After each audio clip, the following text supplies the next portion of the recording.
warahmatullahi wabarakatuh. Ya, selamat siang, salam sejahtera untuk kita semua dan shalom. Ya, Bapak Ibu, sebelum saya memulai sosialisasi pada siang hari ini, sebelumnya kita tepuk semangat dulu ya. Mohon izin bisa berdiri karena suasana sudah siang toh, jadi kita sedikit bertepuk semangat supaya mengembalikan semangat kita, semangat pagi kita. Oke, Bapak Ibu tahu toh, tepuk semangat toh. Boleh saya minta satu orang untuk bersedia tampil di depan untuk mempraktekkan. Pak Frans boleh? Tepuk semangat.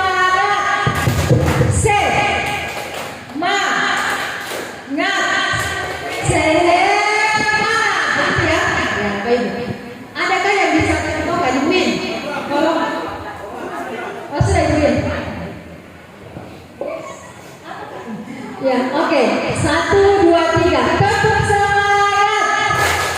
Semangat. Semangat. Oke, semangat pagi. Bapak Ibu bilang pagi luar biasa. Iya, semangatnya pagi. Dia sudah siang, semangatnya tetap semangat pagi. Oke, Bapak Ibu, semangat pagi. Pagi luar biasa. Oke, terima kasih. Dipersilakan duduk kembali. Pagi luar biasa tetap. Nah, itu kan. Ya, baik Bapak dan Ibu. Pertama-tama saya ingin mengucapkan banyak terima kasih atas kesediaan Bapak Ibu telah berkenan hadir pada kegiatan kami pada siang hari ini, yaitu mengikuti sosialisasi. Nah, sosialisasi yang akan saya sampaikan pada hari ini adalah terkait dengan program pendidikan guru penggerak. Jadi saat ini saya berperankan dari Bapak Ibu. Selain saya menjadi seorang fasilitator untuk program guru penggerak angkatan 8, saya juga berperan sebagai calon guru penggerak. Jadi berperan fasil dan juga CGP sama dengan Ibu Lili pada saat ini. Kalau di sekolah kita yang CGP angkatan 8 ini sekarang kan Ibu Lili toh. Nah, jadi saya juga berperan sebagai CGP. Jadi saya memfasilitasi CGP di daerah lain, di daerah Kabupaten Bone, tetapi saya juga ada fasil pemandu namanya. Fasil pemandu yang akan memandu kami juga sebagai CGP. Nah, terkait dengan kegiatan yang dilakukan pada hari ini adalah merupakan salah satu bentuk aksi nyata yang merupakan tagihan kami sebagai seorang CGP untuk mensosialisasikan atau berbagi ilmu yang kami peroleh pada program pendidikan guru penggerak kepada rekan-rekan guru yang ada di lingkungan sekolah kami. Jadi pendidikan saat ini dia lebih mengedepankan tentang berbagi. Apa yang kita peroleh, ilmu yang kita peroleh, kita diwajibkan untuk berbagi, untuk berkolaborasi dengan rekan-rekan. Karena belum tentu Bapak Ibu semua yang ada pada satu sekolah misalnya diberikan kesempatan untuk menjadi seorang guru penggerak. Jadi pada saat ini ada rekrutmen angkatan 10 Bapak Ibu. Kalau saya sarankan Bapak Ibu silakan ikut rekrutmen tersebut, karena setelah nanti Bapak Ibu tergabung dalam program pendidikan guru penggerak, akan ada banyak ilmu yang akan diberikan terkait dengan peran-peran kita sebagai seorang guru. Jadi nanti setelah Bapak Ibu mengikuti, baru mendapat ilmunya semakin terperinci. Nah, pada saat hari ini yang akan saya sosialisasikan ini hanya merupakan salah satu modul dari ada 10. Jadi pada program guru penggerak itu yang dijalani oleh seorang calon guru penggerak selama 6 bulan itu, mereka dibekali dengan ilmu-ilmu yang berkaitan dengan guru, yaitu ada kurang lebih 10 modul. 10 modul yang ada yang terbagi dalam 3 paket. Jadi paket 1, paket 2, dan paket 3. Nah, terkait dengan budaya positif ini, dia berada pada paket modul 1, khususnya pada modul 1.4. Jadi kami baru sampai di situ. Jadi satu paket modul itu 2 bulan dipelajari, lalu 2 bulan kemudian lagi 1 paket modul, dan akhirnya sampai pada 6 bulan. Kalau angkatan pertama dan angkatan kedua itu cukup lama. Program pendidikan guru penggerak itu dilewati dalam jangka waktu 9 bulan. Tetapi kalau mulai angkatan 5 sampai saat ini angkatan 8, 9 dan seterusnya itu sudah dikurangi menjadi 6 bulan. Ya, jadi itu sekilas saya sampaikan supaya Bapak Ibu tidak bertanya-tanya ini sosialisasi terkait apa tujuannya seperti itu. Jadi ini adalah modul-modul yang sangat penting. Karena mengapa dikatakan penting? Karena pada modul 1.4 ini kita diminta untuk memberikan sosialisasi, karena kaitan dengan bagaimana kita menanamkan nilai-nilai karakter yang menjadi profil pelajar Pancasila itu untuk dia tumbuh dalam diri anak-anak kita, sehingga mereka bisa melakukan disiplin-disiplin positif yang pada akhirnya diharapkan dapat menumbuhkan budaya-budaya positif di sekolah kita masing-masing. Jadi tujuannya itu. Oke Bapak Ibu, barangkali tadi saya mau pinjam pointer untuk saya bisa berpikir saja, tapi karena gangguan, jadi mungkin saya duduk saja sebelum supaya saya bisa melihat materinya. Ya mohon maaf. Sebelum saya mulai, mungkin saya ingin berpantun. Saya mau membuka kegiatan kita dengan pantun, karena tadi kan Ketua Panitia PLS juga sudah berpantun, Ibu PLT juga berpantun. Saya terinspirasi untuk membuat pantun juga. Oke, tapi mohon maaf kalau hafal. Tolong kalau saya bilang pantunnya, tolong Bapak Ibu tolong dicatat ya, dan catat begitu. Supaya saya juga semangat begitu. Oke. Hidung lepet berisi lendir. Oke. Bersin-bersin kaki terkilir. Terima kasih telah berkenan hadir. Semoga rezeki terus mengalir. Amin. Oke, satu lagi ya Bapak Ibu ya. Tolong catatnya itu semangat ya. Biarkan kayu menjadi abu. Cakep. Abunya putih bagaikan susu. Selamat datang Bapak dan Ibu. Tetap semangat, janganlah lesu. Oke, terima kasih Bapak dan Ibu.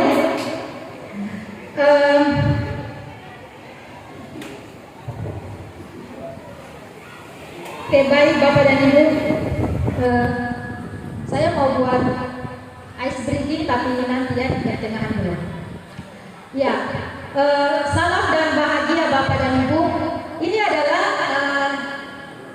ciri khas Bapak dan Ibu, ciri khas guru penggerak, pendidikan guru penggerak itu selalu mengucapkan salam dan bahagia.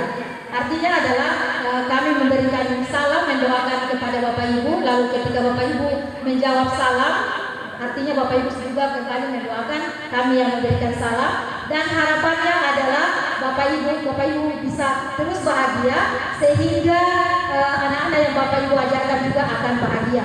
Karena konsep daripada Merdeka Belajar itu intinya adalah membuat anak-anak merasa bahagia ketika mereka mengikuti pelajaran yang kita berikan.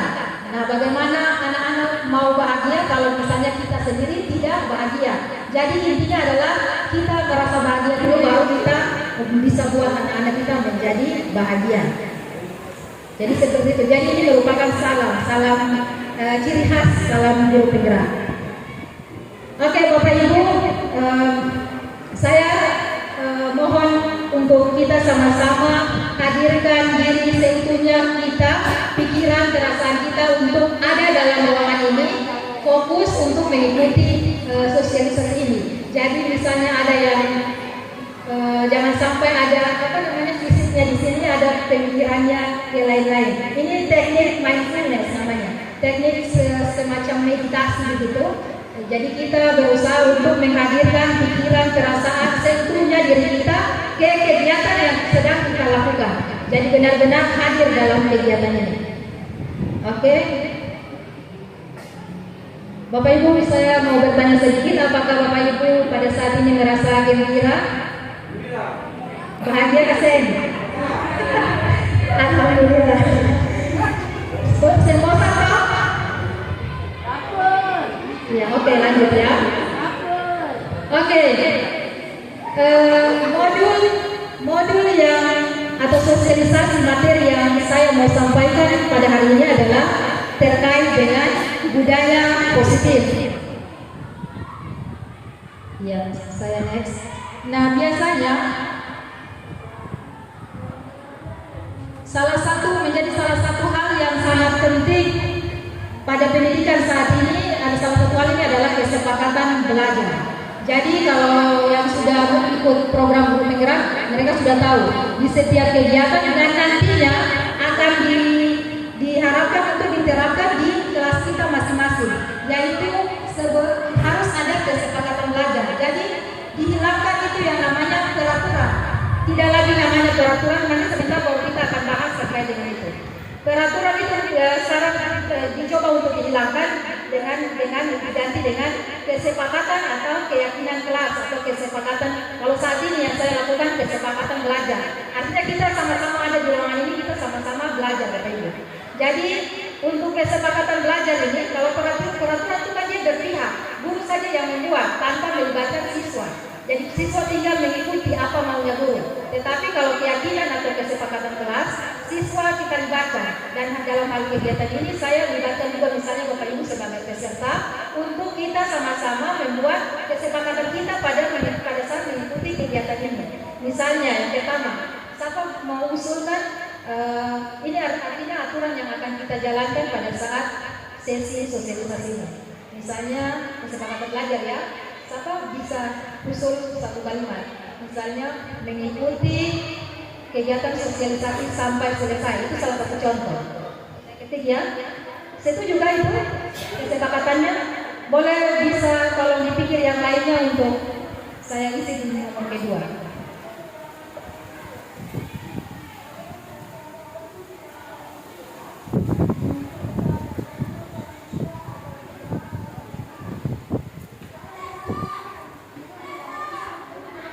Ada yang mau usul yang kedua, ini nantinya kesepakatan yang kita sudah sepakati lalu kita nanti jalankan pada saat kegiatan sosialisasi ini, Bapak Ibu. Mohon izin Bapak bisa tambahkan. Tidak main HP selama sosialisasi. Oke, baik. Oh iya Bapak Ibu, satu hal lagi. Kalau keyakinan kelas, keyakinan belajar atau kesepakatan belajar diharapkan dihindari kalimat negatif. Jadi dia lebih ke kalimat positif. Jadi tidak negatif itu pasti terkesan sebuah peraturan, bukan keyakinan atau kesepakatan kelas. Jadi kalau itu anggap saja mengikuti sesi dengan serius ya. Kalau menghadapi serius.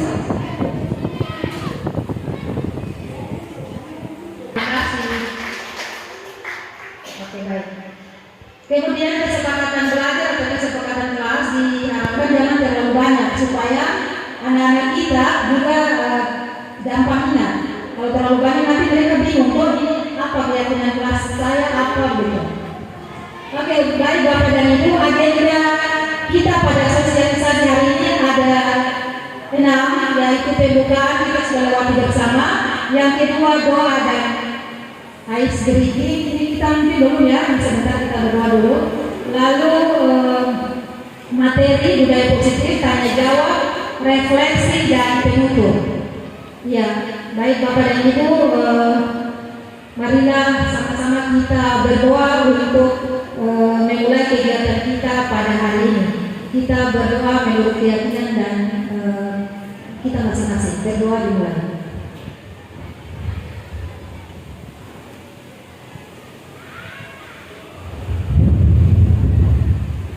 Berdoa selesai. Iya. Baik Bapak dan Ibu, saya mungkin membaca kompetensi lulusan terkait dengan modul. Jadi modul 1.4 ini yang tadi saya sampaikan, dia berbicara tentang budaya positif. Nah, ini merupakan kompetensi lulusan bagi calon guru penggerak yang ada pada program tersebut. Tetapi ketika kami mensosialisasikan kepada Bapak Ibu, berarti otomatis kompetensi lulusan ini juga menjadi kompetensi lulusan yang diharapkan untuk dicapai dari Bapak Ibu peserta sosialisasi. Jadi seperti itu. Jadi modul ini diharapkan berkontribusi untuk mencapai kompetensi lulusan sebagai berikut, yaitu guru memahami pentingnya mengetahui kebutuhan belajar dan lingkungan yang memfasilitasi seluruh individu di sekolah agar dapat meningkatkan kompetensinya secara aman dan nyaman. Itu yang pertama.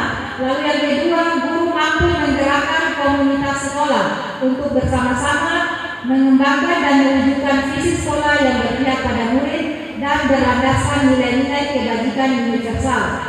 Nah, jadi ini kaitannya.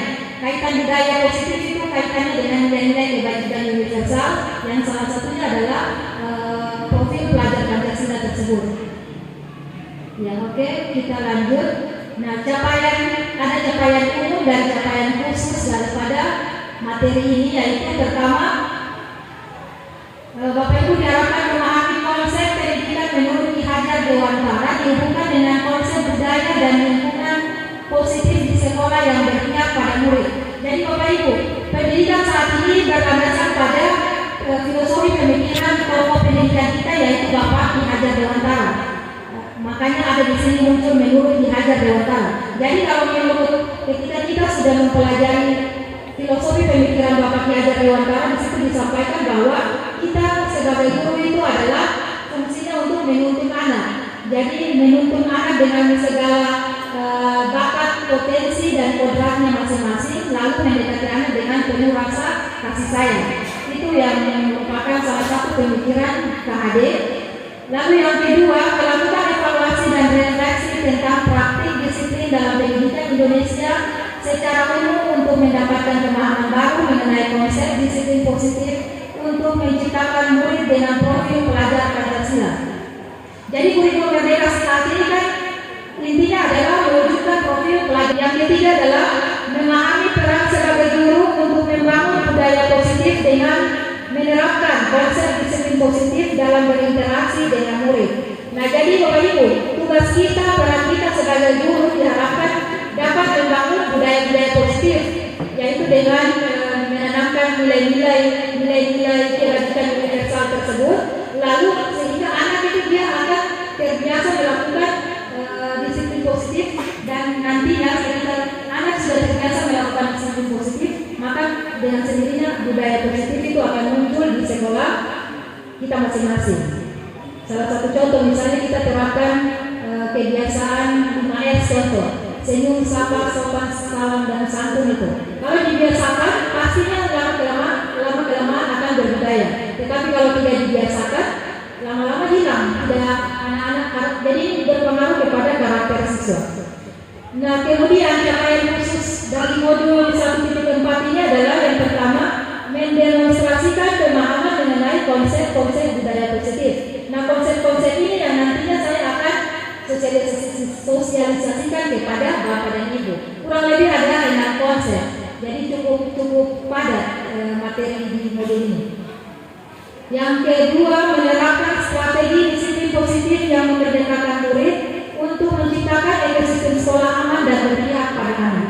Jadi pendidikan saat ini segala sesuatu itu kita harus berpihak kepada murid, bukan berpihak kepada kita. Oke, yang berikut, menyusun langkah-langkah dan strategi aksi nyata yang efektif dalam mewujudkan kolaborasi dengan seluruh pemangku kepentingan sekolah agar tercipta budaya positif yang dapat mengembangkan karakter murid. Nah, ini sangat penting Bapak Ibu, karena tidak mungkin satu atau dua orang guru saja bisa menumbuhkan karakter siswa-siswa kita sekian banyak ini. Makanya dibutuhkan kolaborasi dan kolaborasi antara seluruh pemangku kepentingan, baik dari guru, orang tua, dan pihak-pihak terkait. Lalu yang terakhir, bersikap reflektif dan kritis terhadap budaya di sekolah dan senantiasa mengembangkannya sesuai kebutuhan sosial dan emosional murid. Ini adalah merupakan capaian khusus daripada modul budaya positif. Nah, ada sekitar 6 konsep budaya positif yang terdapat pada modul 1.4 program pendidikan guru penggerak, yang nantinya saya akan bahas secara garis besarnya saja, yaitu yang pertama, konsep terkait dengan disiplin Kemudian yang kedua, teori motivasi, hukuman dan penghargaan serta restitusi. Kemudian yang ketiga, keyakinan kelas yang tadi sempat saya sampaikan tadi. Lalu yang keempat, kebutuhan dasar manusia dan dunia berkualitas. Yang kelima, restitusi, yaitu terkait dengan 5 posisi kontrol sebagai seorang guru. Dan yang keenam adalah restitusi atau segitiga restitusi. Jadi cukup padat materi yang terdapat pada modul 1.4 ini. Ada 6 konsep ya Bapak Ibu. Oke, kita lihat satu persatu barangkali. Ya, yang pertama tadi disiplin positif dan nilai-nilai kebajikan universal. Nah, di sini terkait dengan konsep yang pertama ini ada namanya perubahan paradigma. Jadi perubahan paradigma dari paradigma stimulus respon, dia berubah menjadi teori kontrol atau teori pilihan. Nah, sebelum kita masuk ke teorinya, sekarang saya minta Bapak Ibu silakan Bapak Ibu bayangkan ya, bayangkan bahwa Bapak Ibu meletakkan sesuatu yang sangat berharga, entah misalnya uang atau cincin kawin. Intinya yang sesuatu yang paling berharga menurut Bapak Ibu. Bapak Ibu ini kan bayangkan saja, Bapak Ibu letakkan di dalam tangan Bapak Ibu, lalu ditutup sekeras mungkin sekuat tenaga, lalu Bapak Ibu silakan meminta ada orang lain, ada pihak lain yang ingin membuka kepala tangan Bapak Ibu untuk mengambil sesuatu yang berharga di dalam tangan Bapak Ibu. Jadi ibaratnya Bapak Ibu sebagai A, teman yang mau buka genggaman tangan ini B ya. Nah, coba 2 menit Bapak Ibu bayangkan. Sudah dibayangkan apa benda berharga di dalam tangan. Lalu ada orang lain yang ingin membuka dengan sekuat tenaga. Dia bisa menancap, membujuk, menghadik, merayu, jadi kasar dan lembut, berusaha untuk membuka tangan dan mengambil sesuatu itu. Apa yang kira-kira akan terjadi?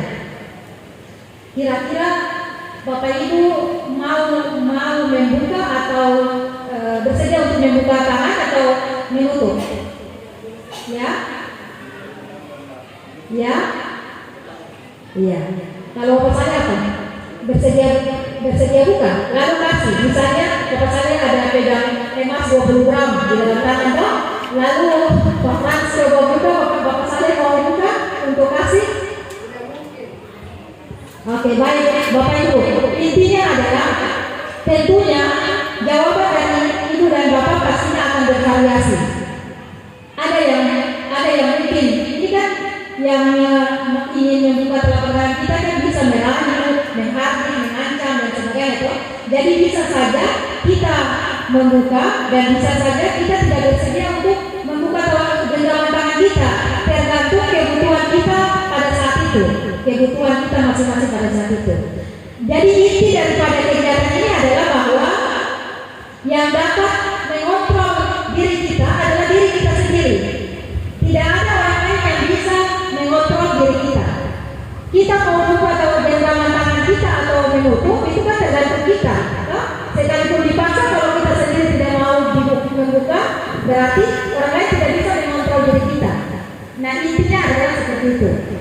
Nah, nantinya kita akan bahas ada salah seorang, ini terkait dengan teori pilihan. Ada seorang psikiater dan juga tokoh pendidikan yang sudah terkenal, namanya Dr. William Dasar, yang dia terkenal dengan teori kontrolnya. Jadi ini berbicara tentang kontrol. Kontrol ini ada kaitan dengan disiplin tadi. Jadi dalam teori kontrol atau lalu berkembang istilahnya berubah menjadi teori pilihan atau choice theory.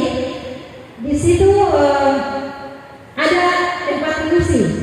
Jadi Bapak Dr. William Dasar ini dia menjelaskan tentang miskonsepsi yang sering terjadi pada kita saat ini, yaitu yang pertama bahwa ilusi guru mengontrol siswa. Jadi sebenarnya Bapak Ibu, menurut Dr. William Dasar ini yang memang teorinya dipakai dalam program pendidikan guru penggerak dan sudah melewati penelitian, makanya dipakai. Menurut beliau bahwa guru itu tidak bisa mengontrol siswa. Itu tadi kaitan dengan kegiatannya tadi. lagi genggaman tangan. Jadi guru itu sebenarnya tidak bisa mengontrol siswa. Andai kata pun siswa itu terlihat bahwa dia bisa dikontrol perilakunya oleh guru, padahal sebenarnya itu dia mengizinkan dirinya untuk bisa dikontrol oleh guru. Kalau misalkan dia tidak mau juga kita tidak bisa paksa. Jadi ada alasan daripada siswa tersebut mengapa dia mau mengikuti apa yang misalnya kita guru inginkan untuk dia lakukan. Bisa saja karena dia takut diberikan hukuman, ataukah bisa saja ketika kita memberikan rayuan, bujukan untuk misalnya kamu melakukan sesuatu ini lalu ibu guru akan kasih kamu hadiah, contoh begitu ya. Nah, jadi bisa saja kelihatan bahwa dia mengikuti. Kita mengontrol mereka, padahal sebenarnya tidak. Itu hanya mereka mengizinkan dirinya untuk bisa dikontrol oleh guru. Jadi intinya seperti itu. Lalu kemudian ilusi bahwa semua penguatan positif efektif dan bermanfaat. Jadi penguatan positif ini misalnya kita memberikan hadiah atau tujukan kepada seorang siswa untuk melakukan sesuatu yang kita inginkan. Bahwa misalnya kamu jangan datang terlambat. Kalau datang tepat waktu nanti guru kasih kamu hadiah. Contoh begitu. Itu dianggap tidak efektif. Kenapa? Ketika kita tidak lagi memberikan penguatan positif atau hadiah misalnya, maka anak akan berhenti mengikuti kemauan kita. Makanya dibilang bahwa tidak efektif dan tidak bermanfaat. Itu menurut teori kontrol. Lalu yang ketiga, ilusi bahwa kritik dan membuat orang merasa bersalah dapat menguatkan karakter. Nah ini yang tanpa kita sadari, entah Bapak Ibu, tapi pernah juga saya lakukan, dan setelah mengikuti program ini baru saya sadari, setelah berefleksi baru sadari bahwa ternyata memang kalau kita mengkritik anak-anak itu tidak bisa menguatkan karakter, malah bisa membuat anak itu menjadi benci kepada kita, dendam kepada kita, apalagi kritiknya menyentuh atau menyakiti perasaannya. Nah makanya disampaikan bahwa itu hanya ilusi, bahwa kritik itu membuat orang merasa kritik dan membuat orang merasa bersalah dapat menguatkan karakter. Padahal tidak seperti itu, tidak dapat menguatkan karakter. Lalu yang keempat adalah ilusi bahwa orang dewasa memiliki hak untuk memaksa. Nah ini yang sering terjadi. Tahu Bapak Ibu? Coba saya ingin bertanya, apa Bapak Ibu pernah melakukan hal yang keempat ini selama ini? Ada yang pernah lakukan? Memaksa, memiliki hak untuk memaksa. Ini terkait dengan siswa. Jadi kita maksa siswa begitu. Kau harus kerja tugas begitu. Nah itu maksudnya. Jadi itu hanya ilusi bahwa orang dewasa memiliki hak. Jadi yang memiliki hak dan bertanggung jawab kepada diri seseorang itu adalah diri mereka sendiri. Jadi kita tidak punya hak untuk memaksa siswa. Maksudnya tidak bertanggung jawab, tidak punya hak untuk bertanggung jawab kepada apa yang dilakukan siswa. Karena kadang kan kita berpikir kita guru, kita dewasa, kita orang tua, maka kita tidak akan kita memaksa siswa. Padahal itu secara teori pilihan itu hanya merupakan ilusi. Kebenarannya tidak seperti itu. Jadi ini miskonsepsi yang sering terjadi pada kita seorang guru terhadap anak-anak didik kita. Oke, kita lanjut. Nah, jadi di sini diharapkan kita merubah paradigma kita. Paradigma yang tadinya namanya stimulus respon berubah ke teori kontrol. Teori kontrol menurut Dr. William Glasser tadi. Nah, ini kita bisa lihat perbandingannya Bapak Ibu. Kalau stimulus respon yang ini ya, yang ini yang mau kita tinggalkan, usahakan untuk kita tinggalkan, kita menuju ke teori kontrol. Kalau stimulus respon dia katakan kita mencoba mengubah orang agar berpandangan sama dengan kita. Ini kan istilah kasarnya ini egois begitu toh. Kita mau orang itu berpandangan sama dengan kita. Nah itu yang harus kita tinggalkan, stimulus respon. Tetapi kita harus berpikir, berusaha memahami pandangan orang lain tentang dunia. Jadi kita mencoba memahami orang lain pandangannya. Kemudian perilaku buruk, stimulus respon, perilaku buruk dilihat sebagai suatu kesalahan.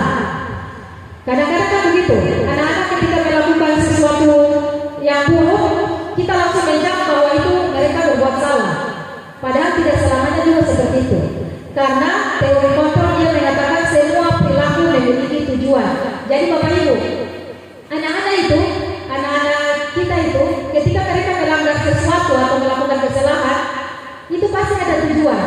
Ada kebutuhan-kebutuhan yang mereka tidak penuhi, yang mereka melakukan hal itu untuk memenuhi kebutuhan mereka. Jadi tetap ada tetap ada tujuan, ada perilaku yang mereka lakukan. Maka kita tidak boleh langsung mengecap bahwa itu merupakan suatu kesalahan, karena kesalahan juga adalah merupakan proses dari belajar. Jadi seperti itu Bapak Ibu. Lalu orang lain bisa mengontrol saya, yang ini yang tadi. Orang lain bisa mengontrol saya, berarti itu ilusi. Yang benar adalah hanya diri kita sendiri yang bisa mengontrol diri kita.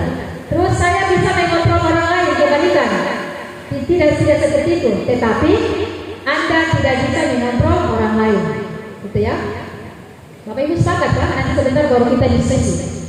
Terus pemaksaan ada pada saat hubungan gagal.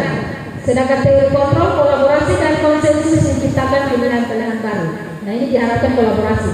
Nah model berpikir menang kalah kalau stimulus respon, sedangkan teori kontrol model berpikir menang-menang. Jadi tidak ada yang kalah, sama-sama menang. Ya, mindset atau pola pikir daripada modul ini, modul disiplin positif ini seperti ini Bapak Ibu. Jadi dia beranjak dari teori kontrol Dr. William Glasser ini atau teori pilihan. Lalu di sini di samping sebelah sana ya, kita lihat dari sebelah sana. Di situ dikatakan Anda tidak bisa mengontrol orang lain, hanya Anda yang bisa mengontrol diri Anda. Yang tadi kegiatan tadi ya. Nah, kita lihat makna disiplin. Makna disiplin itu adalah belajar mengontrol diri dengan menggali potensi kita agar tercapai tujuan mulia, yaitu sesuatu menjadi seseorang yang kita inginkan berdasarkan nilai-nilai yang kita hargai. Jadi disiplin itu lebih kepada bagaimana kita mengontrol diri kita untuk melakukan hal-hal yang kita yakini, mempunyai nilai-nilai yang kita yakini, yang kita hargai. Misalnya kita berusaha mengontrol diri untuk datang tepat waktu contoh. Jadi itu dia harusnya timbul dari dalam diri kita sebagai motivasi intrinsik untuk mengelola diri kita. Bagaimana kita mengelola diri kita untuk melakukan hal-hal yang baik. Itu makna sebenarnya di sini seperti itu. Lalu di sini nanti ada teori motivasi. Ini sekilas saja, nanti baru kita lihat satu persatu. Nah ini konsep-konsep yang ada pada modul ini. 5 posisi kontrol, kebutuhan dasar manusia, nilai-nilai kebajikan universal. Ini ya. Nah kita lanjut saja, nanti kita lihat satu persatu. Nah ini Bapak dan Ibu, kita lihat sama-sama makna disiplin. Disiplin ini berasal dari bahasa Latin yang artinya disciplina, yang artinya belajar. Nah, makna asal dari kata ini berkonotasi dengan disiplin diri dari murid-murid Socrates dan Plato. Disiplin diri membuat orang menggali potensinya menuju sebuah tujuan apa yang dihargai. Nah, itu yang tadi saya katakan. Disiplin artinya kita mengontrol diri untuk menuju sebuah tujuan atau nilai yang kita hargai. Nah, namun dalam budaya kita, dalam budaya pendidikan di Indonesia ini,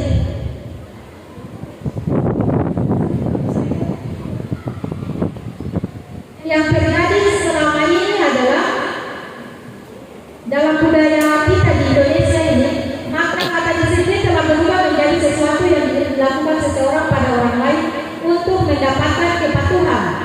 Begitu tuh Bapak Ibu, no? Jadi kalau misalnya kita bicara disiplin, langsung pikirannya itu kayak peraturan. Kalau disiplin peraturan, menjalankan peraturan dengan benar atau sesuai peraturan yang ditetapkan. Itu budaya kita orang Indonesia. Padahal tidak seperti itu. Nah, kecenderungan hukum adalah menghubungkan kata disiplin dengan ketidaknyamanan, bukan dengan apa yang kita hargai atau pencapaian suatu tujuan mulia. Jadi misalnya kadang-kadang kita melakukan suatu disiplin karena kita menghindari ketidaknyamanan. Misalnya takut ditegur, takut dimarahi pimpinan, seperti itu. Itu yang maksudnya. Kita sering mengkaitkan dengan peraturan. Padahal harusnya disiplin itu adalah harus timbul dari diri kita untuk mengontrol diri kita. Nah, itu terkait disiplin. Terkait dengan nilai-nilai kebajikan universal. Nilai-nilai kebajikan universal ini adalah sifat-sifat manusia yang merupakan tujuan mulia yang ingin dicapai setiap individu. Nilai tersebut bersifat universal, artinya bersifat umum, lintas bahasa, suku bangsa, agama maupun latar belakang. Nah, jadi ada nilai-nilai, banyak sekali nilai-nilai karakter. Ini berkaitan dengan karakter, nilai-nilai karakter yang dianggap dan sudah ditetapkan menjadi nilai-nilai kebajikan universal, dan yang paling menjadi tujuan kita sebagai guru itu adalah yang ketiga ini, Bapak Ibu. Nilai-nilai yang dinamakan sebagai profil pelajar Pancasila. Profil pelajar Pancasila, 6 nilai itu. Nilai yang kita diharapkan untuk wujudkan pada anak-anak didik kita untuk memiliki ke-6 nilai tersebut. Ini Bapak Ibu, mungkin ini tidak asing lagi bagi kita. Yang pertama, beriman dan bertakwa kepada Tuhan Yang Maha Esa dan berakhlak mulia. Lalu berkebinekaan global, bergotong royong, kreatif, bernalar kritis dan mandiri. Nah, ini 6 nilai ini merupakan bagian daripada nilai-nilai kebajikan universal yang mau kita tanamkan pada diri anak-anak kita. Nah, itu tadi konsep yang pertama, disiplin dan nilai-nilai kebajikan universal. Kita pindah ke konsep yang kedua. Bapak Ibu mohon bersabar ya, ada 6 konsep. Jadi konsep yang kedua ini tentang teori motivasi, hukuman dan penghargaan dan restitusi. Bapak Ibu, boleh saya bertanya, apa Bapak Ibu sudah pernah mendengar kata restitusi? Restitusi. Sudah atau belum Bapak Ibu? Iya, kalau belum nanti baru kita lihat ya. Oke. Kita mulai dari teori motivasi. Ada 3 ya, teori motivasi, hukuman dan penghargaan, lalu restitusi. Teori motivasi perilaku manusia. Dikatakan bahwa ada 3 motivasi. Motivasi untuk perilaku seorang manusia, yaitu yang pertama untuk menghindari ketidaknyamanan atau hukuman. Nah, ini motivasi yang datang dari luar atau motivasi eksternal namanya. Jadi pada motivasi ini pertanyaan yang muncul, apa yang akan terjadi apabila saya tidak melakukannya? Contoh, kita mungkin bertanya, apa yang akan terjadi kalau misalnya saya tidak masuk kelas, tidak mengajar, gitu. Jadi kalau kita mengajar, mungkin ada motivasi dari luar, karena kita takut dihukum, takut misalnya dimarahi oleh kepala sekolah, begitu. Nah, itu maksudnya motivasi eksternal untuk menghindari ketidaknyamanan atau menghindari hukuman. Terus perilaku manusia untuk melakukan sesuatu juga motivasinya yang kedua adalah untuk mendapatkan imbalan dari orang lain, mendapatkan penghargaan, mendapatkan hadiah. Itu bisa menjadi motivasi untuk seseorang melakukan sesuatu. Nah, ini juga dianggap sebagai motivasi eksternal. Nah, pertanyaan yang berkaitan dengan motivasi yang kedua, apa yang akan saya dapatkan apabila saya melakukannya? Contoh ya Bapak Ibu, misalnya kalau Bapak Ibu mengikuti kegiatan sosialisasi saya pada hari ini, misalnya Bapak Ibu bertanya apa yang akan saya dapatkan. Kalau ada motivasi dari luar, berarti itu motivasi eksternal.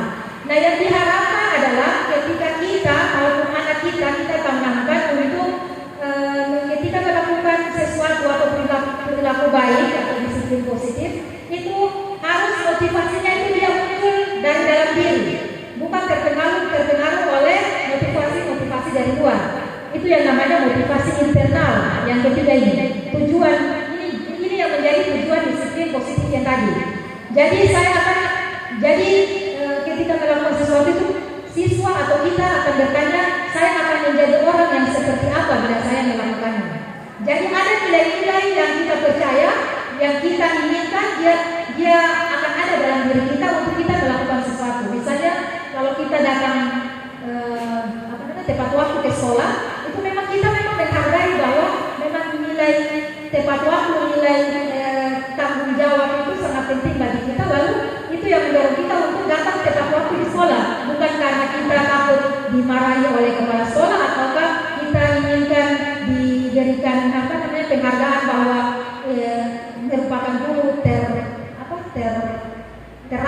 gitu, tidak seperti itu. Jadi intinya adalah motivasi yang ketiga yang harus kita tumbuhkan dalam diri kita maupun dalam diri anak-anak kita, motivasi internal. Oke. Nah, ini ada satu kalimat oleh Bapak Ki Hajar Dewantara mengatakan bahwa merdeka itu artinya, jadi kan sekarang kita kan dituntut untuk kita selalu merdeka, baik siswanya merdeka, gurunya juga merdeka. Jadi merdeka itu artinya tidak hanya terlepas dari perintah. Kan biasa orang bilang kurikulum merdeka berarti tidak ada lagi yang perintah-perintah, tapi tidak seperti itu juga. Karena menurut KHD, merdeka itu tidak hanya terlepas dari perintah, akan tetapi juga cakap buat memerintahkan diri sendiri. Jadi artinya kita merdeka, tetapi kita harus cakap juga untuk memerintahkan diri kita. Jadi misalnya kita merdeka bukan berarti kita bebas untuk mau datang di sekolah itu jam berapa saja, tidak begitu. Begitu pun anak-anak. Bukan berarti mereka merdeka, kurikulum merdeka lalu mereka bebas mau datang ke sekolah jam berapa. Tetapi bagaimana caranya kita cakap juga untuk memerintahkan diri sendiri, itu namanya merdeka. Jadi bukan orang lain yang memerintah. Nah, ini saya tadi dengan motivasi intrinsik, motivasi dari dalam diri kita sendiri. Oke, ini didukung oleh penghargaan. Nah, ini nanti ini maksudnya adalah Ibu. Intinya adalah, sebelum kita lihat ini, intinya adalah teori pilihan atau teori kontrol ini dia mengatakan bahwa hukuman dan penghargaan itu tidak bisa mendisiplinkan seseorang. Jadi Bapak Ibu ingat itu, hukuman maupun penghargaan itu tidak bisa mendisiplinkan seseorang. Yang dapat mendisiplinkan seseorang itu adalah diri kita sendiri. Jadi andai kata kita lihat bahwa diberikan penghargaan atau diberikan hukuman, lalu kita melakukan sesuatu yang menurut kita itu melakukan disiplin, tetapi sebenarnya itu tidak efektif karena dia tidak akan bertahan lama. Kalau ketika penghargaan itu tidak diberikan lagi, maka disiplin itu bisa saja tidak akan dilaksanakan. Nah, ini ada pengaruh jangka pendek dan jangka panjang yang tadi itu. Kalau penghargaan mungkin dia berlaku, dia bertahan untuk jangka pendek, siswa mungkin akan ikut apa yang kita mau ketika kita memberikan penghargaan, tetapi ketika tidak memberikan penghargaan, mereka bisa saja tidak ikut. Oke, ini jelas saja, kita langsung lewat. Nah, ini juga ya Bapak Ibu, dihukum oleh penghargaan. Jadi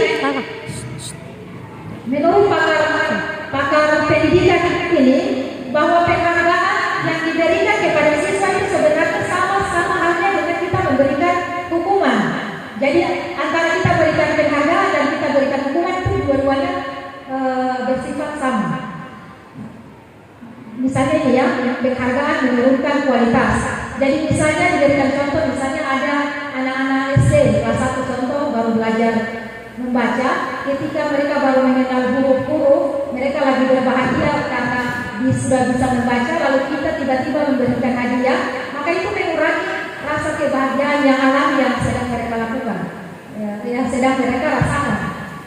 Itu maksudnya. Jadi kemudian menurunkan kualitas ini maksudnya adalah ketika kita misalnya meminta siswa untuk kamu kalau buat tugas nilai 100 guru akan kasih apa begitu. Nah, itu nanti pemikirannya hanya ke hadiah itu. Jadi ketika tidak diberikan hadiah lagi, mereka tidak pekerjaannya itu tidak semaksimal mungkin. Akhirnya menurunkan kualitas yang sebenarnya mereka bisa peroleh tanpa juga kita memberikan hadiah. Penghargaan mematikan kreativitas sama saja. Nah, penghargaan juga mengurangi motivasi intrinsik. Karena ketika kita memberikan penghargaan, bisa saja akan langsung termotivasi karena penghargaan tersebut, bukan karena memang dia ingin belajar, bukan karena memang dia ingin pintar untuk mengikuti pelajaran kita. Nah, jadi sekarang akan jadi pertanyaan, apakah kita salah? Apakah kita tidak boleh memberikan penghargaan atau hadiah kepada siswa? Tidak juga Bapak Ibu, tidak salah. Tidak salah, tetapi dia dikatakan kurang efektif untuk menimbulkan motivasi intrinsik. Kemudian yang Bapak Ibu harus perlu ingat bahwa jangan sesekali kita memberikan penghargaan kepada siswa kita bandingkan dengan siswa yang lain. Nah, makanya sekarang kalau dalam kurikulum baru ini sangat dihindari ada kerenkingan. Karena itu, ketika anak yang lain diberikan penghargaan, dipuji, bisa terjadi anak yang lain akan merasa down, dan itu akan mengurangi motivasi mereka untuk belajar. Nah, sekarang kita lihat dalam memberikan apresiasi perlu diingat beberapa hal seperti ini. Beri pengakuan secara khusus. Jadi Bapak Ibu kalau memuji siswa khusus untuk dirinya, jangan Bapak Ibu bagikan. Misalnya contoh, kamu sudah apa namanya, guru lihat kamu sudah baik dibandingkan, sudah lebih pintar dibandingkan si B yang sama. Nah itu dihindari sekali. Kita berikan pujian, tetapi membandingkan dengan dirinya sendiri. Misalnya ibu guru lihat kamu sekarang sudah rajin belajar ya, dibandingkan nilai-nilai kamu sudah tinggi dibandingkan 3 bulan yang lalu. Artinya kita memberikan penghargaan membandingkan dengan dirinya sendiri sesuai dengan pencapaian dari sebelumnya. Terus beri pengakuan secara pribadi yang tadi tidak perlu membandingkan dengan yang lain. Terus kita beri pengakuan kepada semua murid bergantian. Jadi jangan terus-terus itu saja yang dipuji. Kan anak-anaknya juga anak atau Bapak Ibu. Jangan kan anak-anak kita saja kalau cuma dipuji orang-orang tersebut pasti kan ada perasaan toh. Nah, jadi itu. Kemudian beri pengakuan secara konsisten. Terus fokus pada proses. Fokus pada proses artinya kita sebelum kita memberikan pujian atau pengakuan terhadap siswa kita, harus kita tahu dulu perkembangannya apa. Kita mengikuti prosesnya. Jangan sampai ketika kita memuji lalu anak dia kembali bertanya, perasaan saya nilainya belum bagus bulan ini. Jadi harus tahu prosesnya dulu, mengenal anak. Jadi intinya kita harus mengenal perkembangan anak dulu baru kita memberikan pujian. Nah ini Bapak Ibu, saya mohon izin untuk kita sama-sama melihat ini. Jadi ada namanya hukuman dan konsekuensi. Ada perbedaan Bapak Ibu antara hukuman dan konsekuensi.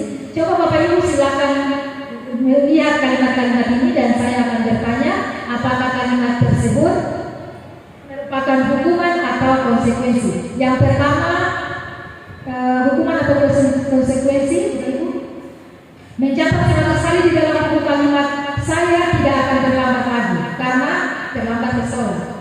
Kadang-kadang kan begitu toh. Ada ini kebanyakan terjadi di USD toh Bapak Ibu, atau mungkin kita juga pernah begini. Kamu tulis 100 kali saya tidak akan terlambat lagi karena kamu terlambat ke sekolah. Bapak Ibu ini apa hukuman atau konsekuensi? Ya, ada yang menjawab hukuman, ada yang menjawab konsekuensi. Nanti bawa kita lihat bersama ya. Yang kedua, coba Bapak Ibu lihat. Iya, oke. Saya baru bilang yang mana benar yang mana salah. Kita masih lihat sama-sama ya. Yang ketiga, murid diminta untuk push up 15 kali karena tidak menggunakan masker ke sekolah. Kadang-kadang kan begitu toh. Hukuman atau konsekuensi? Hukuman juga ya. Menggantikan kertas tugas teman yang telah dicoret-coret. Konsekuensi, oke. Membersihkan tumpahan air di meja tulis karena tersenggol pada saat belajar. Konsekuensi. Terus meminta murid diminta bertelanjang kaki. Nah ini terjadi di sekolah. Entah oleh siapa saya lupa. Bertelanjang kaki seharian di sekolah karena tidak mengenakan sepatu warna hitam sesuai peraturan sekolah. Hukuman. Ya, oke, baik. Ada kan begitu toh? Siapa yang pernah lakukan ini? Bapak Ibu mohon maaf, ada yang pernah lakukan ini? Pas peraturan sekolah kan kalian kalau kan begitu toh? Peraturan sekolah siswa diwajibkan menggunakan sepatu warna hitam. Pas biasa di siswa toh, sweeping begini tidak menggunakan sepatu hitam, disuruh lepas sepatunya lalu dia sepanjang hari itu siswa bertelanjang kaki. Itu karena terjadi di sekolah kita. Entah ada kan yang pernah di sini yang melakukan itu? Ada ya? Ada pernah toh?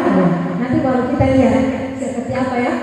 Lanjut mengelilingi lapangan basket 2 kali karena terlambat 10 menit untuk pelajaran PJOK, pelajaran kepala. Oke Bapak Ibu. Nah untuk lebih jelasnya kita lihat bersama survei membuktikan.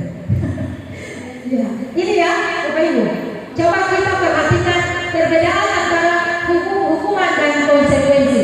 Jadi intinya Bapak Ibu, maksudnya adalah yang diharapkan untuk kita ini kita hindari apa yang namanya hukuman. Yang lebih baiknya itu adalah konsekuensi dan yang lebih kalau kita lihat satu persatu. Karena tadi itu, hukuman itu tidak efektif untuk membuat seorang anak itu dia disiplin. Nah, jadi yang tadi, intinya kalau hukuman itu kadang-kadang kita memberikan sesuatu yang tidak ada kaitan dengan disiplin atau peraturan yang kita harapkan.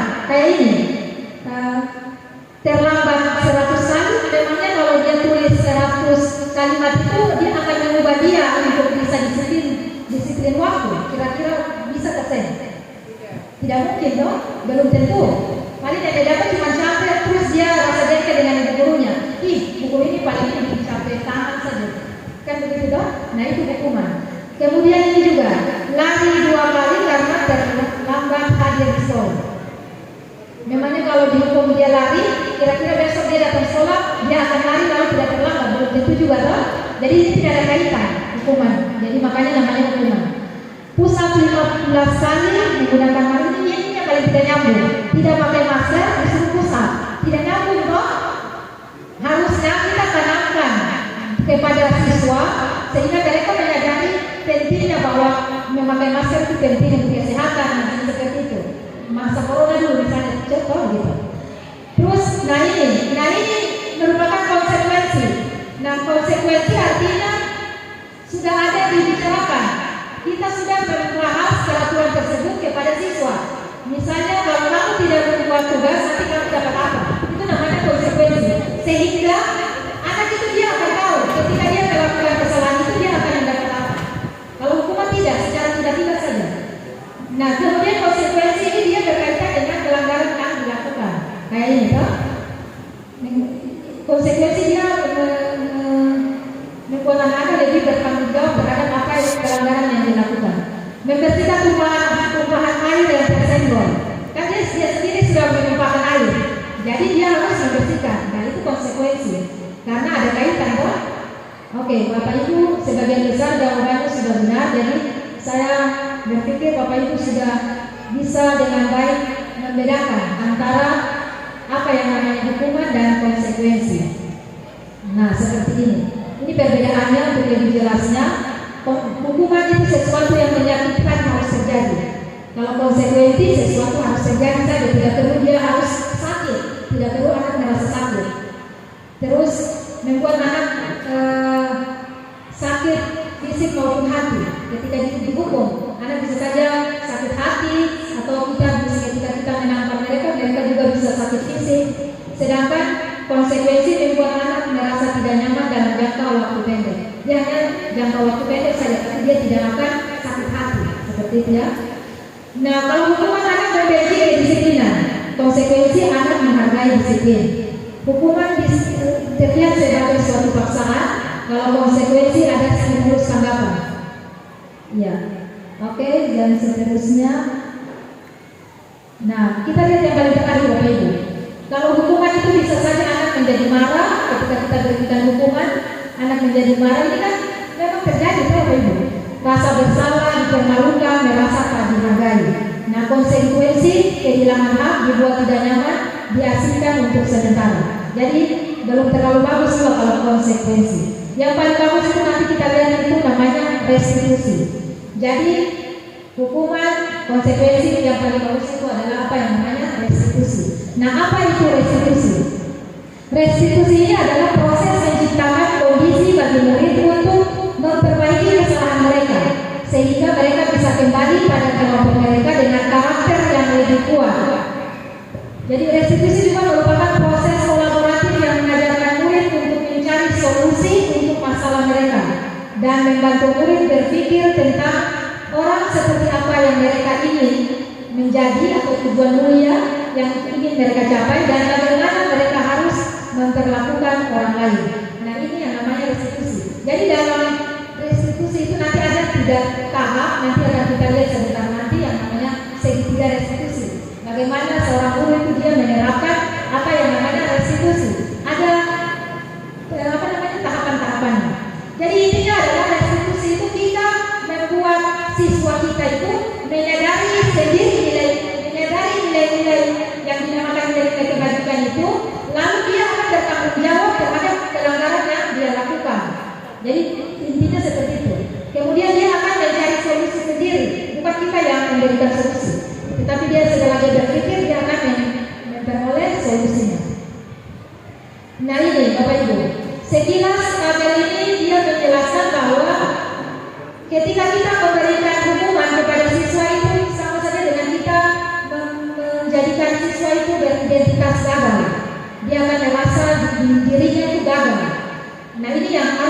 hindari.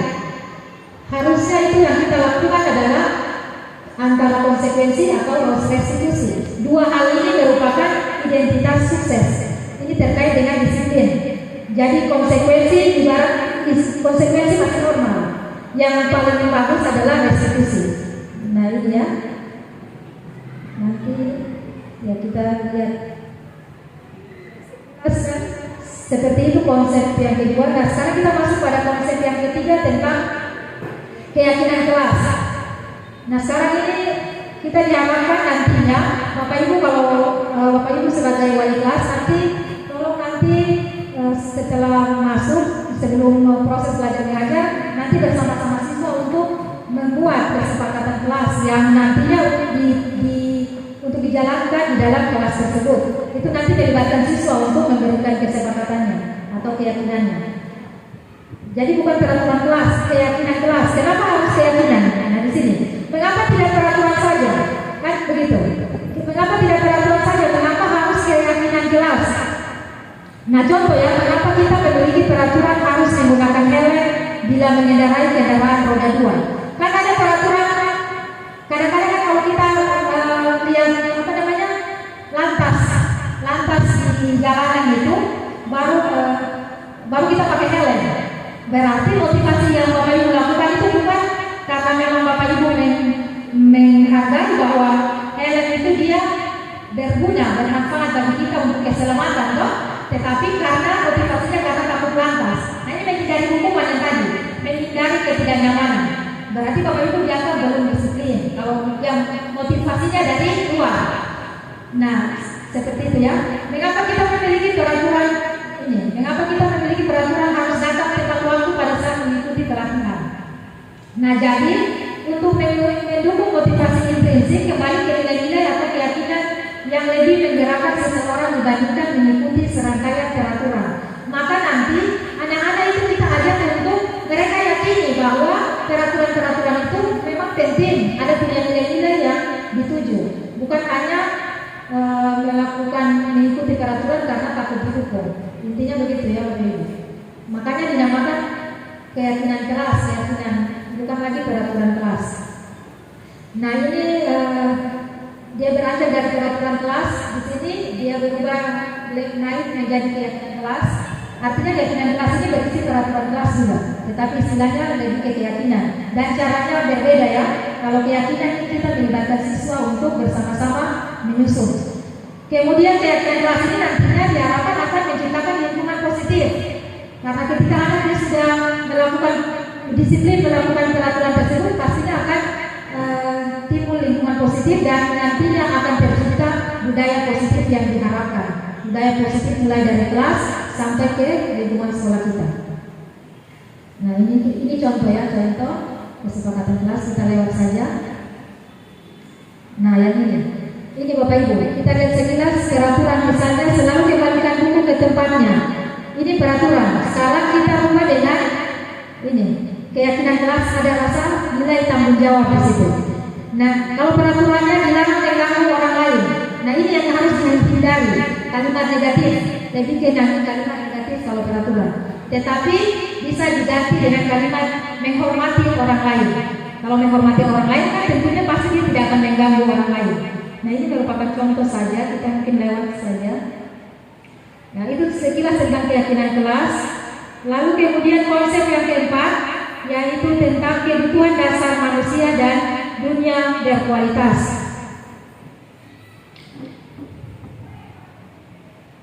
Kenapa kita harus mengetahui kebutuhan dasar dari manusia? Karena sebagai seorang guru, kita menuntut seorang manusia, menuntut anak, menuntut seorang manusia, maka kebutuhan-kebutuhan atau apa yang terjadi dalam diri anak itu harus kita pahami untuk kita dapat menuntut mereka dengan baik. Jadi ada menurut teori ini ada lima kebutuhan dasar manusia, yaitu kebutuhan berbagi hidup, kasih sayang, penguasaan, kesenangan, dan kebebasan. Jadi Bapak Ibu, anak-anak kita itu ketika mereka melakukan suatu pelanggaran, itu sebenarnya ada kebutuhan, ada salah satu kebutuhan di antara lima ini yang mereka tidak dipenuhi. Contoh, suka usil, suka nakal, suka cari perhatian. Itu sebenarnya mereka melakukan suatu pelanggaran itu atau hal yang kurang bagus itu sebenarnya ada kebutuhan. Mungkin saja bisa saja dia karena kebutuhan apa namanya, kebebasannya tidak terpenuhi, kebutuhan kasih sayang dan rasa diterima tidak dipenuhi. Jadi makanya dia usir supaya guru lebih memperhatikan dia. Nah itu yang dimaksud dengan kebutuhan dasar manusia. Terus misalnya ketika belajar ada anak-anak yang suka berjalan bersama kemari. Mungkin dia butuh kebebasan. Dia ingin belajar yang apa namanya, merasa bebas. Kebutuhan kebebasannya tidak terpenuhi. Atau ada anak-anak yang suka jahil kepada anak-anak lain. Belum tentu mereka melakukan apa namanya, tidak ada kebutuhannya atau tidak ada tujuan. Mungkin saja ada kebutuhan kesenangan ketika mereka membuat temannya merasa apa namanya, menangis atau merasa jengkel, itu ada kesenangan tersendiri. Nah, makanya ketika Anda melakukan suatu pelanggaran atau hal yang tidak baik, kita harus bertanya, mencari tahu, jangan langsung menghukum. Nah, contohnya seperti ini. Ibu guru bilang aku tidak boleh bersenandung sewaktu mengerjakan tugas. Katanya kelas harus senang, tidak ada suara. Padahal kan aku suka dan senang menyanyi. Nah, berarti ada kebutuhan dia yang tidak terpenuhi. Seperti itu. Oke, lanjut. Sekira tadi tentang 5 kebutuhan. Lalu kita masuk di eksplorasi konsep yang kelima, yaitu 5 posisi kontrol. 5 posisi kontrol sebagai seorang guru. Nah, di sini Bapak Ibu, dalam teori ini ada 5 posisi kontrol sebagai seorang guru. Yang pertama, kadang-kadang kita sebagai seorang guru ini kita memposisikan diri kita sebagai penghukum. Yang pertama ini ya Bapak Ibu, penghukum. Terus kadang-kadang juga kita memposisikan diri kita sebagai pembuat merasa bersalah. Kedua posisi ini dianggap merupakan identitas gagal. Identitas gagal ya Bapak Ibu. Yang bagusnya itu adalah kita harusnya memposisikan diri kita sebagai seorang guru terhadap siswa itu. Yang pertama sebagai seorang teman. Lalu yang kedua, yang lebih bagus lagi di atasnya teman, itu sebagai seorang pemantau. Nah ini dianggap identitas sukses atau identitas berhasil. Nah yang paling bagus lagi, yang terbagus di antara yang kelima ini adalah bagaimana kita dapat memposisikan diri kita sebagai seorang manajer. Nah ini identitas berhasil atau kontrol diri. Karena kalau teman dan pemantau ini masih motivasi yang akan timbul pada diri anak ini masih dari luar, ekstrinsik. Tetapi kalau sudah sampai ke posisi manajer, artinya kita dapat menimbulkan motivasi seorang anak itu dari dalam dirinya sendiri. Nah, kita lihat salah satu contoh saja di sini ya. Guru berbuat misalnya. Kalau penghukum, menghardik. Jadi kalau guru sebagai penghukum itu guru yang biasa suka menghardik siswa dengan suara dan nada keras. Ini yang harus kita hindari. Karena sekarang ini ketika belajar Bapak Ibu. Jadi dihindari sekali yang menghardik, apalagi sampai menyakiti fisik maupun perasaan siswa. Terus pembuat merasa bersalah. Ini kadang-kadang secara kita tidak sadar, kadang-kadang kita biasa kalimatnya seperti ini kalau pembuat merasa bersalah. Kamu harus datang tepat waktu. Kalau kamu tidak datang tepat waktu, nanti ibu guru bisa dimarahi oleh kepala sekolah atau begitu. Kalimat yang kita lontarkan ke anak membuat anak merasa dirinya salah. Seperti itu. Nah, kalau teman kita lebih rileks ketika berbicara dengan siswa. Kalau pemantau juga ada hukuman, tetapi kita pantau. Dan manajer ini mengajukan pertanyaan-pertanyaan yang nanti kita akan lihat seperti apa pertanyaannya itu. Nanti kita lihat di segitiga restitusi. Mengajak siswa berbicara melalui penerapan segitiga restitusi, lalu mereka akan sadar dengan sendirinya terhadap pelanggaran yang mereka lakukan. Jadi Bapak Ibu, dari 5 posisi kontrol ini, posisi yang mana yang paling baik untuk kita seorang guru? Ya, teman bisa. Yang paling baik sekali, yang tadi saya bilang, manajer ya. manajer. Manajer ini kita sudah bisa menumbuhkan motivasi anak dari dalam dirinya sendiri untuk mereka menghargai nilai-nilai dan karakter-karakter. Oke. Nah, kayak ini ya. Ini kalimat-kalimat pernyataan yang menunjukkan kita kontrol diri kita, posisi diri kita sebagai seorang apa. Jadi ada posisi 5 posisi nih Bapak Ibu, ingat. Jadi kalau Bapak Ibu misalnya mengatakan kepada anak, saya kecewa sekali dengan kamu. Nah ini berarti Bapak Ibu membuat posisi Bapak Ibu sebagai sebagai pembuat merasa bersalah. Jadi dihindari kalimat yang seperti ini. Kenapa? Ketika kita membuat anak merasa bersalah, itu kita menggagalkan anak itu. Dia akan di dalam mainnya itu dia akan merasa bahwa dirinya sudah paling gagal, sudah paling tidak bagus. Nah itu yang harus dihindari. Terus kalau kita kadang bilang kamu tidak pernah berhasil lakukannya, atau bahkan ada yang kadang ada guru yang sempat bisa bilang kamu ini paling bodoh, nah itu sangat-sangat tidak boleh, sangat-sangat dihindari. Karena ini kita memposisikan diri kita sebagai penghukum. Kalau guru kan sebagai seorang penghukum, dia penuntun. Jadi akan berbuat salah namanya anak-anak toh dituntun untuk lebih benar. Nah kalau kita sebagai teman biasa kalimatnya seperti ini. Ayolah lakukan demi ibu. Ayolah kamu ini lakukan demi ibu supaya ibu jangan dimarahi kayak gitu. Itu posisi teman. Terus semantau apakah kamu mau mendapat sihir bintang? Nah ada sesuatu yang kita ini ke anak penghargaan, lalu kita pantau. Kalau dia melakukan itu, kalau kita berikan. Nah ini kita posisinya sebagai pemantau. Yang sering kita lakukan kan ini toh, teman dan pemantau ini sering kita lakukan juga. Nah yang paling bagus itu manajer. Bagaimana kamu bisa menyelesaikan masalah ini? Ketika anak melakukan kesalahan, kita balik bertanya kepada dia. Lalu dia sendiri akan berpikir solusinya seperti apa. Berpikir bahwa apa yang dilakukan itu adalah salah. Itu manajer. Manajer kan mengatur kan? Nah ini intinya adalah kita harus bergerak dari peraturan pemantau menuju ke nilai-nilai manajer memperbaiki. Itu tadi ya Bapak Ibu. Dari konsekuensi atau hadiah menuju ke nilai-nilai yang diyakini. Jadi jangan memberikan hadiah atau oke, itu sekilas tentang konsep yang kelima. Sekarang kita ada pada konsep yang keenam, yaitu terkait dengan segitiga restitusi. Nah ini yang diharapkan nanti untuk guru penggerak maupun kita guru semuanya diharapkan untuk dapat menerapkan segitiga restitusi. Segitiga restitusi ini adalah dianggap baik untuk menanamkan disiplin positif yang nantinya akan menumbuhkan budaya positif di kelas kita maupun di sekolah kita. Apa itu segitiga restitusi? Nah kita lihat bersama Bapak Ibu.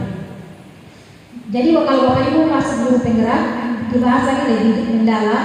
Jadi sekilas saja Bapak Ibu. Jadi ada 3 tahap, ada 3 tahapan dalam segitiga restitusi. Yaitu yang pertama, dan tahapannya dia berurut. Yang pertama itu ketika anak kita melakukan sesuatu hal yang kita tidak inginkan. Yang pertama yang harus kita lakukan adalah yang pertama menstabilkan identitas. Menstabilkan identitas dari identitas gagal, identitas yang mereka lakukan yang gagal, kita stabilkan perasaannya supaya dia tidak merasa gagal, menjadi identitas sukses. Jadi kita stabilkan mereka dulu. Lalu yang kedua, nah menstabilkan identitas ini kita lihat di bagian bawahnya, kalimat yang di bawahnya.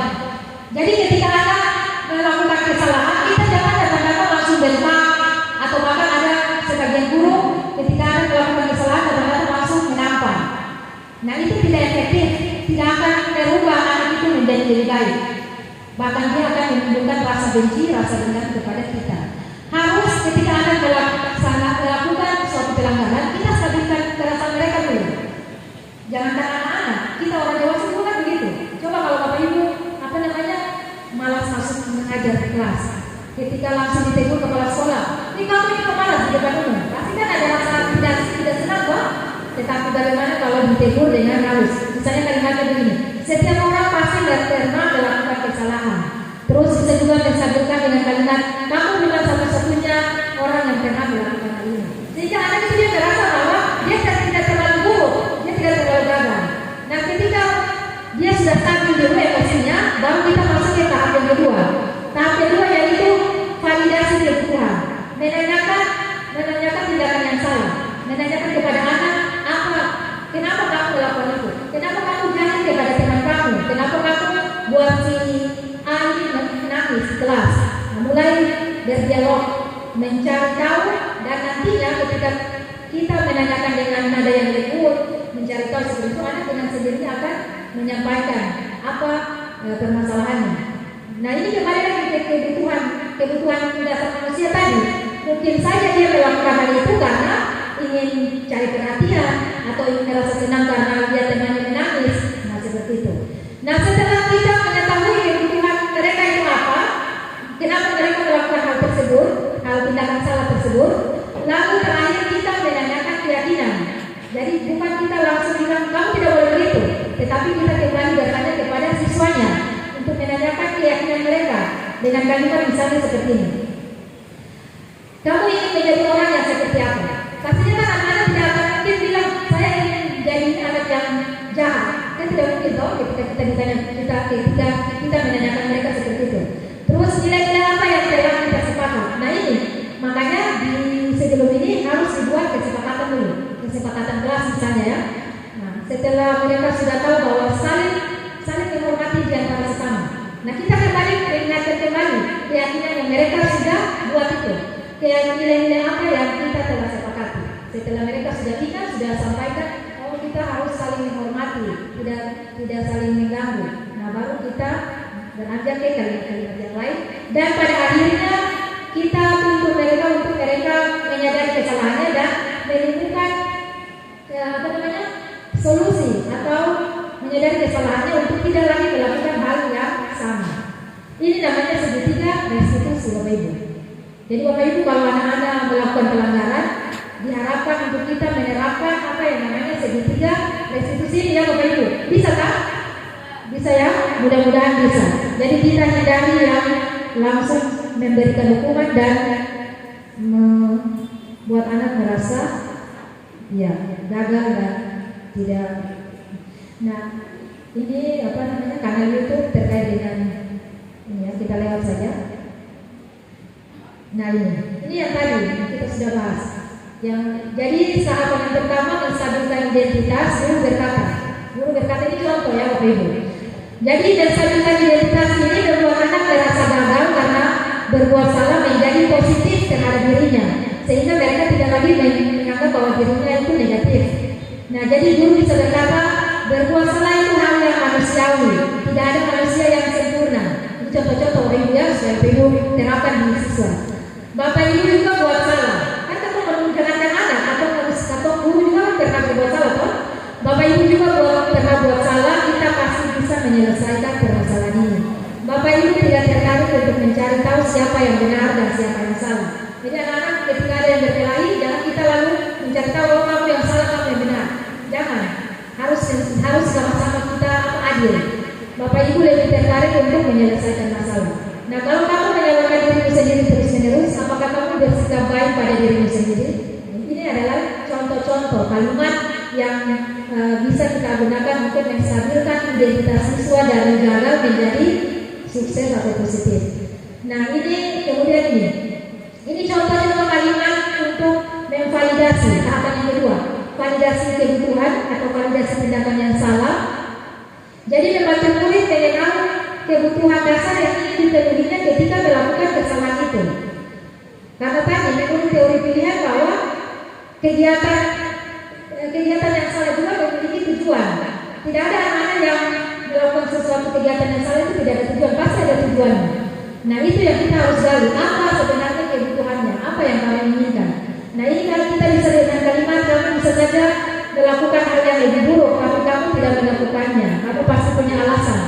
Jadi kita menanyakan apa alasan mereka. Apakah kamu bisa melakukan dengan lebih baik lagi besok? Begitu. Oke, yang ketiga, tahap yang ketiga dari segitiga restitusi yaitu menanyakan keyakinan.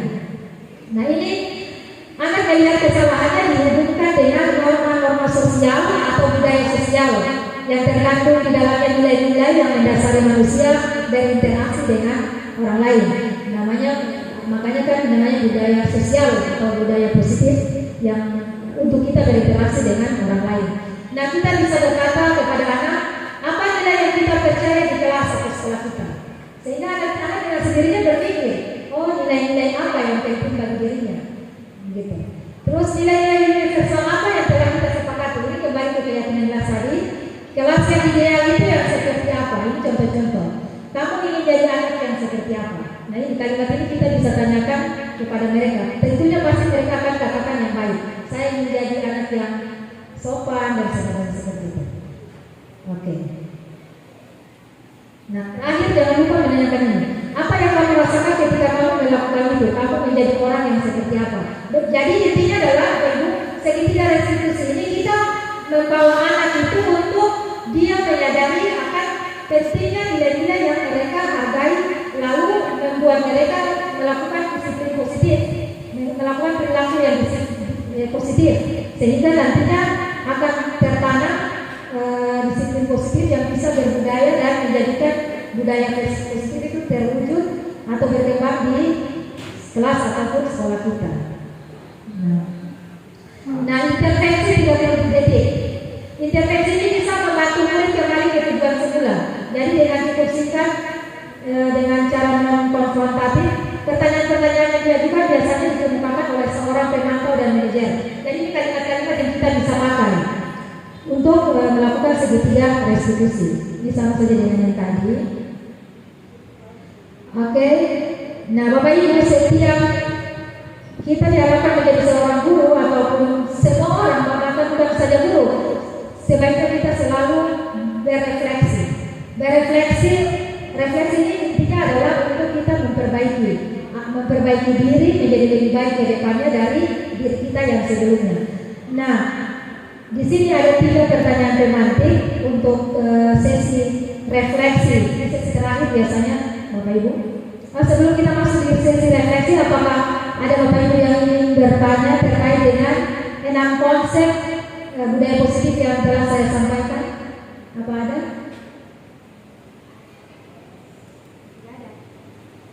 Tidak ada ya? Oke, kalau tidak ada berarti saya berharap bahwa konsep 6 konsep dari budaya positif ini dapat Bapak Ibu pahami dengan baik, lalu kita sama-sama menerapkan di lingkungan sekolah kita sehingga sekolah kita bisa menjadi sekolah yang berbudaya positif, memiliki karakter-karakter sesuai dengan profil pelajar Pancasila. Nah, baik Bapak Ibu, kita telah ada pada sesi yang paling terakhir, yaitu refleksi. Dari ada 3 pertanyaan tematik yang saya ingin tahu dari Bapak Ibu, yaitu yang pertama, mungkin nanti ada perwakilan dari 3 orang mungkin untuk bisa menyampaikan yang pertama, hal baru apa yang mengubah paradigma saya yang saya dapatkan. Jadi Bapak Ibu bisa dari apa yang tadi saya sampaikan, Bapak Ibu berefleksi.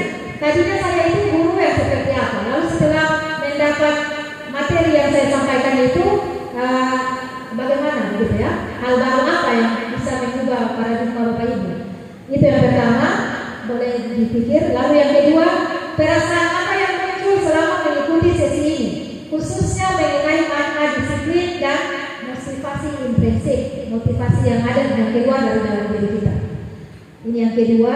Lalu yang ketiga, saya akan menjadi guru yang seperti apakah setelah mengikuti sesi ini. Mau jadi guru yang jadi penghukum atau teman atau dan sebagainya. Itu barangkali yang ingin saya tahu untuk kita sama-sama berefleksi dari Bapak Ibu. Baik, untuk pertanyaan yang pertama, mohon izin siapa mau berkenan untuk berefleksi untuk pertanyaan yang pertama, saya persilakan.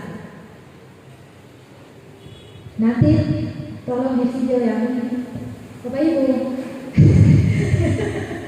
Semangat, Bapak Ibu, semangat lagi. Coba kalau saya semangat lagi. Bagaimana? Ya, Bapak Ibu semangat lagi. Pagi luar biasa. Tepuk semangat. Semangat.